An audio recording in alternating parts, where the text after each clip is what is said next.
Ladies and gentlemen, welcome back to Rooster Ruggers, the only English-speaking channel dedicated to all things French rugby and the top 14. Today we're looking at the underrated 15 from the World Cup. The team made up of players who for various reasons haven't received as much praise or attention that they deserve. So evidently I've taken a few players from the so-called Tier 2 nations who get less than their fair share of attention. Now as always I've tried to remain as impartial as I can by using a few stats where possible, but obviously I've put in a few favourites in there, and I'd love to hear all your thoughts on players that you think haven't received their fair share of attention. So comment your thoughts, your own underrated 15, like, subscribe, do all that stuff. That'll be amazing. I also have this theory that it's not particularly original, but charisma and whether players are media trained or media averse, it's quite important in determining how much recognition players get. So off the top of my mind, you've got players like Tuisova, who I've never really seen do an interview even when he gets man of the match. Obviously that's a pretty bad example because he's monstrous and the rugby world is pretty well acquainted with his talent. So without further delay, let's get into my underrated 15 from the Rugby World Cup. Okie dokie, so at loosehead prop we've gone with Thomas Gajo, the Argentinian prop, a colossal, figuratively speaking, of the Argentinian pack, and one of the best ball carriers in the whole tournament, and the stats show why. He got 25 defenders beaten, which is 15 more than the next best prop, Ellis Genge, and it's just freakish. I don't understand how he fell under the radar with those sorts of attacking stats. I mean, he was bouncing off players, he was slipping out of tackles, and he played a lot of minutes, he played a lot of games, but you just can't take away from his destructive ball carrying, which got Argentina a lot of go forward. Yet despite all of this, it felt that the media, the pundits, weren't really giving him as much attention. I didn't really hear many people talk about him. Obviously, you got other props in the tournament, like Antonio, Oxenche, that got a lot more media attention. Gajo isn't the best scrummager in the world, but he held his own up in the scrum. I don't think he got pushed off the ball. Didn't concede too many penalties. So overall, he was pretty immense, and the first player to go into my underrated 15. Okay, at hooker, I've gone with Dion Fourie, who of course isn't usually a hooker, and he played his first ever test start at hooker against Tonga. Was pretty incredible. Look no further than his blockbuster performance in that game against Tonga. In a Springbok team that didn't really shine, he shone, and he got man of the match for it. And throughout the tournament, he was poaching a lot of balls coming off the bench. He got 5 turnovers throughout the tournament. He got 49 out of 52 tackles, so very high accuracy rate. 2 tries. He gave the South Africans a lot of go-forward ball in that England game, where he took the ball off the back of the line-out, managed to get past Billy Vunipola, and that ultimately set up the try for Ahesh Neyman. So for a 37-year-old who's just started and just come into his international career last year, this was a pretty incredible tournament, and I think he hasn't quite received the love that he deserves and the praise that he deserves for his performances. So at tight head prop, and sticking with a Springbok, who I also put in my top team of the tournament last week, is Oxenche. Towards the end of the tournament, he started to receive a lot more love just because of his scrummaging prowess, and he's sort of come away with the reputation of the best scrummager in the world. But coming into the tournament and during the first half of the tournament, I saw that there was a lot of criticism of him online. A lot of the South Africans were saying that he shouldn't have been in the team and that he was a liability, but those fans are going to be eating their words because he was probably their best player and the reason the Springboks won, because the Springboks bank on their dominance at the set piece, especially at scrums, and he was key to that. So he's going into the team. Then at number 4, I've stuck with another Springbok and I've put Franco Mostert in, who next to Eben Etzebeth doesn't really get a lot of love, probably because he is next to Eben, who has a lot of fans and gets a lot of praise. But Franco is a real workhorse. Just look at his defensive stats. He got 73 out of 75 tackles, which is the highest efficiency rate for a tackler, above 50 tackles in the tournament. He's not the most elusive running, so he only beat 1 defender and didn't get his hands on the ball too much, but he's a workhorse. He hits every ruck.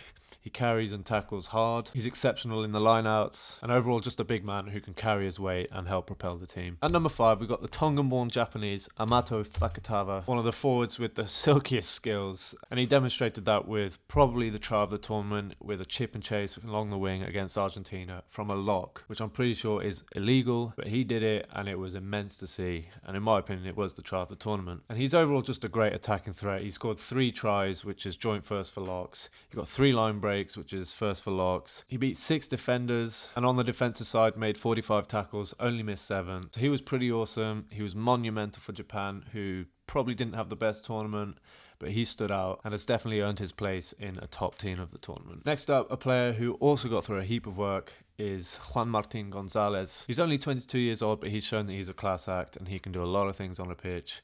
I think he was the best player for Argentina. Along with Gajo. He got 2 tries, which is the second for all loose forwards. He got 4 line breaks, which is third for loose forwards. He got 14 defenders beaten, again third for loose forwards. And these are stats against Adi Sarver, Benno and Peter Seftutoy, who I put in my team last week. So from a stats point of view, he's really holding his own against the best players in the world. He's also got an interception and he got through 59 tackles, only missing 9. So in my eyes, he really shone. And he doesn't get that much attention because he was in the pack next to Marcus Kremer, Pablo Matera, Facundo Isa. These are all huge players. Then at open side flank, I've gone for the Tongan Sion, who didn't massively shine in attack, but he was defensively outstanding and he's a tackling behemoth. He's the second top tackler for all loose forwards with 69 out of 71. Very efficient. There were some crunching hits in there as well, which is unsurprising because he's Tongan. And he got 1 assist, he got a turnover, only the 1 penalty conceded, so overall great asset to the team. Not a liability, which I think is very important when you're looking at sort of top players' stats. You need to look at how many penalties they're conceded. I don't think many people have really appreciated his talent, other than those that watch Super Rugby and Moana Pacifica. So I'm putting him in my team as an enforcer, and it's nice to have a bit of Tongan bulk in there as well. Now at number 8, I've gone with Manuel Ardao. He's made a name for himself as the king of turnovers, and I don't think anyone's really talking about him. Just look at the game against Italy where he poached the ball 5 times, which is Pocock-esque, and I think the next most turnovers in a single game was 3 by Tuisova or Boccia. And you could see in the game Uruguay versus the All Blacks that the All Blacks were not giving him any chance to go and attack the rucks and poach the ball, which is a true mark of respect if you ask me. And just having a look at some of his other stats, he got 7 turnovers in the whole tournament, which was top. He got 2 line breaks, 3 line break assists. So overall, a great talent. Short, stocky, immensely strong, very hard to get off the ball at ruck time. And when I was doing a bit of research, I saw he got voted MVP for the Superliga Americana de Rugby, which is the South American Rugby League. So he's already made a name for himself in the South Americas. It's only a matter of time before he gets put in the same bracket as some of the best loose forwards in the game. Then at scrum half, I've gone with Jonathan Tolmateni, the player with the best haircut in the whole of the Rugby World Cup, and that's why he's going in my team. It's not the only reason. He obviously had some pretty decent stats. And I've put him in my team because I thought he got wrongly criticised by a lot of the commentators for making a few errors, a few wrong decisions. But he's someone who I reserved the phrase keen bean for. He was a keen bean and you can't be bashed for that in my books. He was always getting his hands on the ball, always trying things, and probably pulled off one of the most magistral and wizardous passes of the tournament when he threw a behind-the-back pass from a ruck to Ben Lam, I think it was, who dropped the ball unfortunately, but wow, that was a very nice pass. And that pass sums up the playing style that Tolmateni's got. He's always trying things, trying to be a bit audacious, sometimes in the wrong moments, but he's definitely a player that can do exceptional things. And on the defensive side, he got 30 out of 38 tackles, which is one of the top tacklers for scrum halves, especially in 4 games. He got 4 turnovers, which for a scrum half is also pretty immense. That's 1 turnover per game. Then at fly half, I've gone with the Georgian Luka Matkava, a very young and solid player who shows a lot of potential both on the attack and the defensive side. So just looking at some of his attack stats, he got 12 defenders beaten, he got 1 line break, 224 run meters.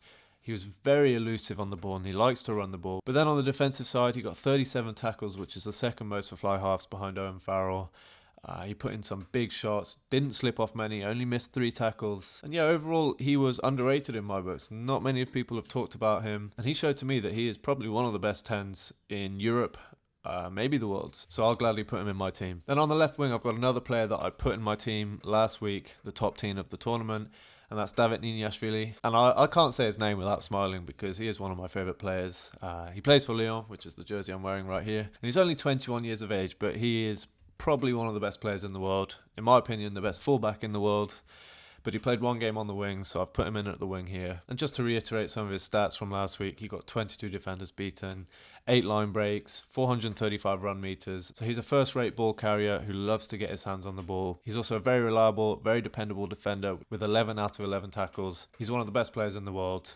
He's very high on confidence, slotted over some big penalty kicks as well. And yet, despite all this, he's underrated. Not many people talk about him. Not many people know who he is. Maybe because he's Georgian. I don't know. But he deserves a lot more attention in my books. And next up is a player that probably not many people were expecting, but I've gone with Paolo Dogwu, who, as many people in England and Europe know, has only just integrated into the Italian team And he didn't get a lot of game time. He only played 3 games and they were all off the bench, but his stats were really impressive. There was a feeling that every time he came on, he injected some oomph, some energy that the Italians didn't have. So he got 1 try, which was a very good finish. He got 4 line breaks, which is the same stats as Van der Merwe, Capuozzo or Radradra, yet he only came off the bench. I think he played 60 minutes in the whole World Cup. In that time, he also beat 7 defenders, 125 run meters, so I thought he was really good and he deserves more game time in my opinion.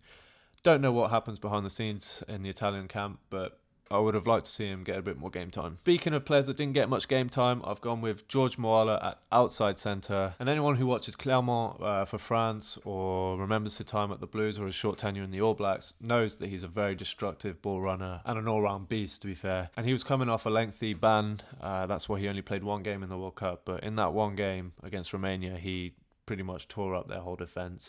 He got a try, 3 line breaks, 11 defenders beaten, didn't miss a tackle. So yeah, he is pretty criminally underrated. He is, according to some of the players at Clermont, the best player in the club, which is not surprising. Then on the right wing, I've gone with Raffaele Storti, who burst onto the scene at this World Cup, demonstrating his prodigious talent, scoring 3 tries, beating 23 defenders with 8 line breaks, which are some world-class stats, and he's up there with some of the best from the whole tournament. 244 run meters. He was pretty slippery and scored a couple of great tries, especially in the Georgia game. And he's only 22, so I think he's got a long, fruitful career ahead of him, and hopefully we'll be seeing a lot more of him. Then finally at fullback, I've gone with Baltasar Amaja, the Uruguayan fullback, who plays in a similar style to Niniashvili in my mind. He likes getting his hands on the ball, sometimes overplays his hand and gets caught, but he had great stats. He got 3 tries, 3 line breaks, 14 defenders beaten, which were all world-class stats in a team that didn't really do too well, but he showed that he can hang with some of the best in the world as well. So he's going in to complete my team. So there we have it, guys. That's my underrated team from the World Cup.